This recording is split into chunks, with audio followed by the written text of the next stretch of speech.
मैं आप तमाम हजरात से पूछना चाहूंगा और मेरा साथ दीजिएगा, आप में से कितने लोग न्यूज़पेपर या न्यूज चैनल देखते हैं या पढ़ते हैं? आप अपना हाथ ऊपर करिएगा। बाकी लोग नहीं देखते हैं?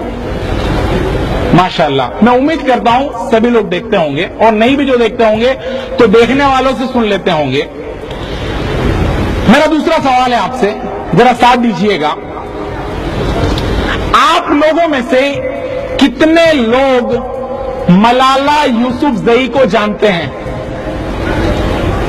माशाअल्लाह, मलाला यूसुफजई को जानते हैं? जानते होंगे जो लोग मीडिया से अवेयर हैं। अच्छा, मेरा तीसरा सवाल, आप लोगों में से कितने लोग मरवा अल शर्बीनी को जानते हैं? 100% नो, कोई नहीं जानता होगा। मरवा अल शर्बीनी को कितने लोग जानते हैं? यह है मीडिया। मैं भी आपके सामने बताऊंगा क्यों नहीं जानते आप लोग। यह है मीडिया। मलाला यूसुफजई पाकिस्तान की रहने वाली थी, और तहरीक तालिबान पाकिस्तान, जो कई रिपोर्ट्स हमने पढ़ी, उसमें यह भी कहा जाता है कि तहरीक तालिबान पाकिस्तान CIA स्पॉन्सर्ड है। मैं उन मसले पे नहीं जाना चाहता। तहरीक तालिबान पाकिस्तान उस पर हमला करता है और उससे 2 गोलियां लगती हैं, एक गले के अंदर और एक सर के अंदर। लेकिन इंटरनेट के ऊपर काफी सवाल उठाए गए कि गले के अंदर जो गोली लगी थी, सर के अंदर जो गोली लगी थी, वो कहां गायब हो गई, और बहुत सारे फोटोज आए। मैं उन मसाइल में नहीं जाना चाहता। लेकिन मीडिया ने क्या किया? 9 अक्टूबर 2012 को इसको गोली लगती है, और पूरे नेशनल लेवल, इंटरनेशनल लेवल के मीडिया में यह कोहराम मच जाता है कि मुसलमान दहशतगर्द होते हैं, मुसलमान औरतों की तालीम के खिलाफ हैं, क्योंकि 15 साल की एक बच्ची जो अपने स्कूल से घर की तरफ आ रही थी, बस के अंदर उसको गोली मारी गई, जिससे 2 गोली लगी। और UNO, यूनाइटेड नेशन, जो लाखों औरतों को रेप किया जा रहा है इराक के अंदर, हजारों औरतों को सीरिया के अंदर रेप किया जा रहा है, तमाम चीजों को सामने तो अपनी आंखें बंद की हुई है। लेकिन वही UNO एक ऐलान करती है कि 10 नवंबर 2012 के दिन वो ऐलान करती है कि हर साल 10 नवंबर को मलाला डे मनाया जाएगा।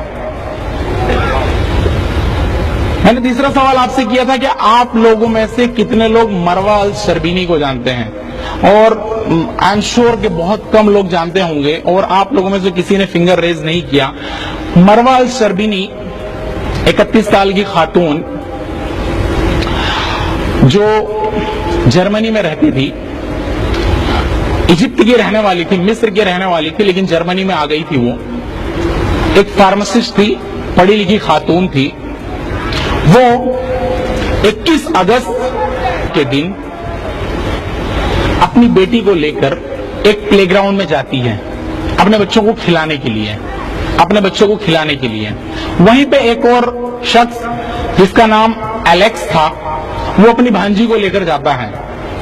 वो भी अपनी भांजी को खिलाना चाहता है। और अक्सर हमारे वहां होता भी, हम देखते भी हैं कि जब एक ही ग्राउंड हो, एक ही चीज खेलने की हो, तो बच्चे आपस में लड़ जाते हैं।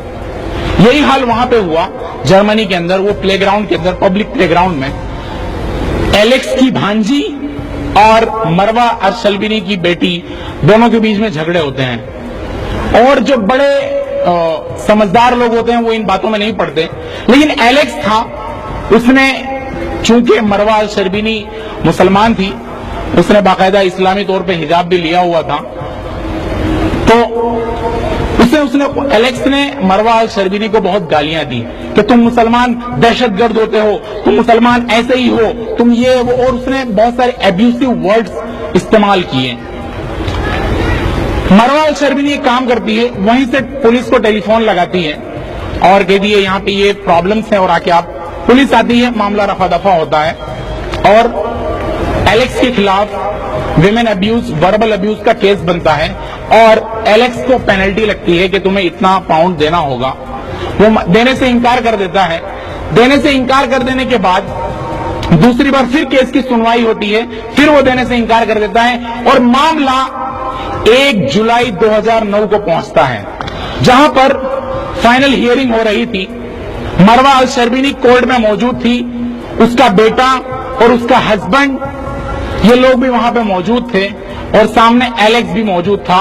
एलेक्स के वकील, मरवा अल शर्बीनी के वकील भी उस कोर्ट में मौजूद थे, और 3 जज वहीं पे थे। होता यह है कि आपस में बहसें होती हैं, मैं वो सारी बातें नहीं बताना चाहता। फिर यह होती है कि कोर्ट की रिसेस हो जाती है, और मरवा अल शर्बीनी वो चाहती है कि अब मैं वापस नहीं आना चाहती, मुझे यहाँ पे इंसाफ बहुत देर में मिलेगा, मैं ये केस को रफा दफा करना चाहती हूँ, और वो इसी नियत से कोर्ट के दरवाजे के बाहर आती है। इतने में एलेक्स 18 सेंटीमीटर का, विकिपीडिया की रिपोर्ट है कि 18 सेंटीमीटर का चाकू वो लेकर आता है और मरवा अल शर्बीनी के पेट में 15 घाव करता है। उसके बाद उसके हस्बैंड के ऊपर भी 20 वार करता है। उसका हस्बैंड फौरन कोमा में चला जाता है और मरवा अल शर्बीनी शहीद हो जाती है। अब आप मुझे बताइए, मुसलमान, ऐसे मुसलमान जिसको लोग कहते हैं कि ये जाहिल लोग हैं, ये अनपढ़ लोग हैं, ये औरतों को इज्जत नहीं देते, ये औरतों को पढ़ाते नहीं हैं, उनके बारे में आपने मलाला का बहुत बड़ा हल्ला किया। आप तो बड़े तहजीब वाले हैं, आप तो मगरिबी तहजीब को पूरी दुनिया में फैलाना चाहते हैं, आप तो अपने आप को बड़ा तहजीब वाला मानते हैं, आप तो अपने आप को बड़ा पढ़ा लिखा मानते हैं। आपकी कोर्ट के अंदर जहां पे सिक्योरिटी भी मौजूद थी, वहीं पर एक कातिल, एक मासूम औरत पे वार करता है और कत्ल कर देता है, पूरा मीडिया खामोश है। कहां है वो यूएन? क्यों मरवा अल शर्बीनी डे नहीं मनाती? ये इनकी हिपोक्रेसी है। ये दोनों वाकयात बताने से मेरा मकसद ये सिर्फ यही था, एक बात को याद रखिए कि कोई भी मीडिया मुखलिस नहीं होता, मीडिया आपका बॉस बन जाता है। आज मीडिया के जरिए साइकोलॉजिकल ऑपरेशन किया जाता है। आप किससे मोहब्बत करें, आप किससे नफरत करें, ये सारे आपके फैसले कोई नहीं करता सिवाय के मीडिया के।